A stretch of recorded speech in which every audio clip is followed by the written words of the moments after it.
নতুন সিনেমার শুটিং নিয়ে ব্যস্ত সময় পার করছেন ঢালিউড অভিনেত্রী শবনম বুবলী। তবে শুটিং এর ব্যস্ততার মাঝেও তার একাধিক ফেসবুক পোস্ট ঘিরে আবারও শুরু হয়েছে আলোচনা ও সমালোচনা। বিশেষ করে তার একটি ইঙ্গিতপূর্ণ পোস্ট ঘিরে সরগরম চলচ্চিত্র অঙ্গন। 31শে মে নিজের একটি ছবি পোস্ট করে বুবলী ক্যাপশনে লেখেন, যখন মানুষ তোমার কাজ নকল করতে শুরু করে তখনই বুঝে নিও তারা তোমার সাফল্যে ঈর্ষান্বিত, তাই উপেক্ষা করো, নিজের মতো সময়টা উপভোগ করো।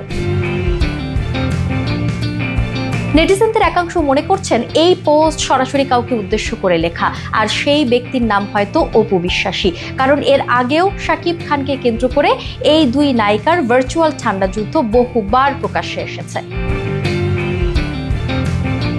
মার্চের শেষ সপ্তাহে শাকিবের জন্মদিনে সন্তানের সঙ্গে বাবা সন্তান সম্পর্কের ছবি ও বক্তব্য দিয়ে দুই নায়িকা যেন পোস্ট প্রতিযোগিতায় নামেন। সম্প্রতি আবারও একই ধরনের ঘটনার পুনরাবৃত্তি ঘটেছে। আবারও বুবলী যখন ছেলেকে নিয়ে শাকিবের সঙ্গে একটি আবেগঘন মুহূর্ত পোস্ট করেন, কিছুক্ষণের মধ্যে অপু বিশ্বাসও একই ধরনের ছবি পোস্ট করেন, ভিন্ন ভাষায় কিন্তু একই বার্তায়।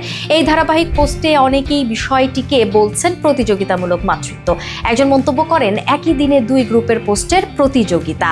আরেকজন লেখেন, অপু এত দেরি করলেন কেন?